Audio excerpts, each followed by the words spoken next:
अस्सलाम वालेकुम स्टूडेंट्स। आज की क्लास में हम फर्दर डिस्कस करेंगे एक्सरसाइज नंबर 7.1 का क्वेश्चन नंबर 4, जिसमें हमें कहता है कि if A B C is triangle whose vertices are A of -3, 3, B of 2, 6 and C of 3, 0, give the most specific name for triangle A B C. तो कह रहा है कि अगर ये 3 पॉइंट्स हैं ट्राइंगल की, हमारे पास ट्राइंगल की 3 पॉइंट्स गिवन है, हमें ये डिसाइड करना है कि इन तीनों पॉइंट से जो ट्राइंगल बनेगा वो कौन सा बनेगा, उसका टाइप कौन सा होगा। ठीक है ना। तो बेसिक ट्राइंगल के जो हैं साइड्स के लिहाज से 3 टाइप्स हैं और 3 जो टाइप्स हैं वो एंगल्स के लिहाज से हैं।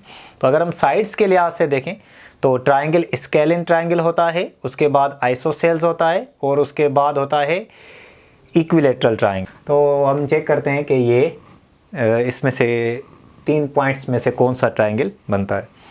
तो देखें इसका सॉल्यूशन। तो फर्स्ट वी राइट सॉल्यूशन। हमें कंफर्म नहीं है तो हम एक रेंडमली फिगर बनाते हैं, क्योंकि ये एनालिटिकल ज्योमेट्री है।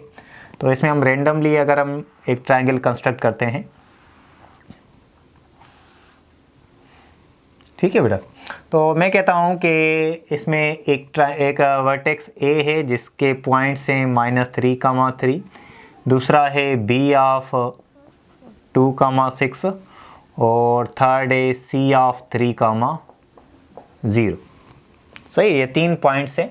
तो इसको हम डिफाइन करते हैं। सबसे पहले let A of -3, 3, B of 2, 6 and C of 3, 0 be the vertices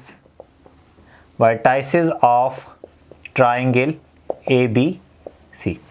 हम कंसीडर करते हैं, हमारे पास गिवन है ABC, ये 3 वर्टाइसेस हैं ट्राइंगल के, इनको वर्टेक्स कहा जाता है और वर्टेक्स का प्लूरल होता है वर्टाइसेस। ठीक है ना बेटा। तो अगर ये ट्राइंगल के वर्टाइसेस हैं तो इनके हम डिस्टेंस निकालेंगे, ए से बी तक, बी से सी तक और ए से सी तक या सी से ए तक, बात एक ही होगी। तो अगर इन तीनों के वर्टाइसेस के लिहाज से जो डिस्टेंस होंगे, 3 डिस्टेंस होंगे, अगर ये 3 डिस्टेंस आपस में इक्वल होंगे तो कहेंगे ये इक्विलेटरल ट्राइंगल है। 2 साइड्स की लेंथ अगर इक्वल होगी तो कहेंगे आइसोसेल्स है, और अगर तीनों लेंथ डिफरेंट मिलेंगी तो कहेंगे ये स्केलिन ट्राइंगल है। ठीक है। तो हम डिस्टेंस निकालते हैं अकॉर्डिंग टू डिस्टेंस फार्मूला।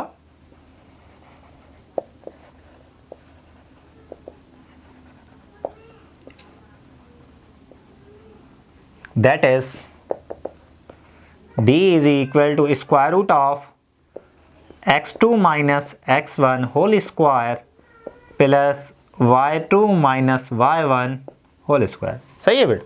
तो हम डिस्टेंस सबसे पहले ए से बी तक निकालते हैं। Therefore the distance of A B is defined as square root of, इसको कंसीडर करेंगे x1 y1, इसको x2 y2। तो x1 y1 x2 y2, तो आप x2 माइनस x1 करेंगे तो 2 माइनस, और x1 होगा हमारा -3 whole square plus y2 minus y1, तो ये y1 ये y2 कंसीडर कर ले, तो y2 minus y1 6 minus 3 whole square. Further length of A B is square root of 2 minus minus plus 3, 2 + 3 5 हो जाएगा, 5 का स्क्वायर प्लस 6 माइनस 3 3 हो जाएगा, 3 का square. Further length of A B is equal to the square root of 5 का square 25 plus 3 का square 9। तो इसको फर्दर कंटिन्यू करें तो लेंथ ऑफ ए बी हमारे पास होगी बेटा स्क्वायर रूट ऑफ 25 प्लस 9 कितना हो जाएगा बेटा 34 units.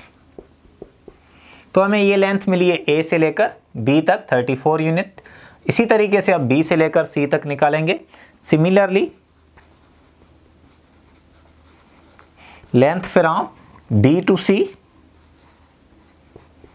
which is equal to the square root of x1 y1 x2 y2, तो x2 minus x1 3 minus 2 whole square plus y2 minus y1, तो 0 minus 6 whole square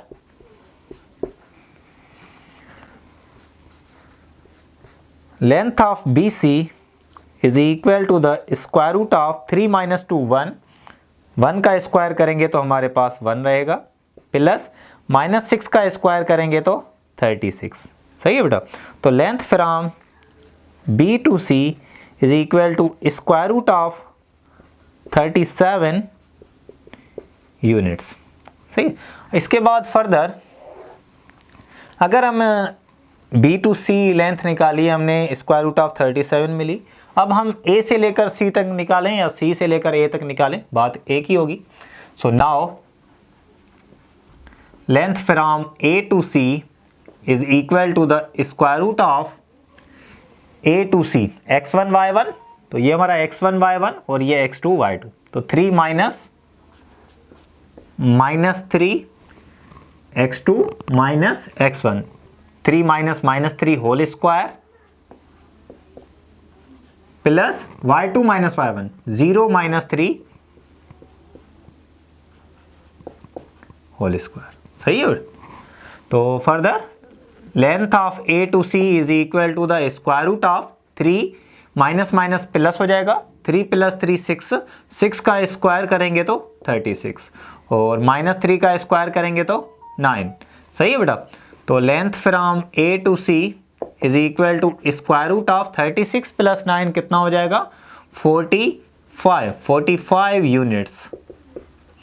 सही है। तो आप चेक करें कि जो लेंथ थी हमारे पास A से लेकर B तक वो स्क्वायर रूट ऑफ 34 यूनिट्स थी, और length from B to C वो हमारे पास स्क्वायर रूट ऑफ 37 यूनिट्स थी, और हमारे पास जो length from A to C है वो स्क्वायर रूट ऑफ 45 यूनिट्स है। अब तीनों ने, इन तीनों साइड्स की जो आपने लेंथ निकाली वो डिफरेंट है।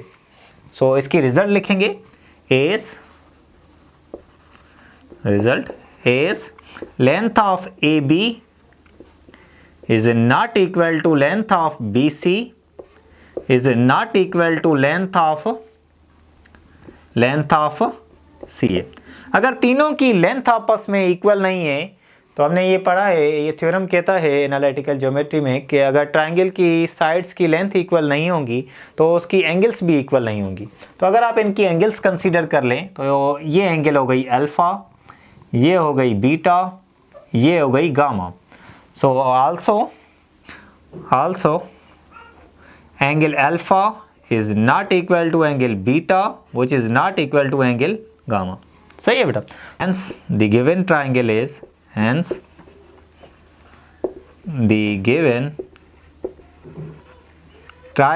is a scalene triangle।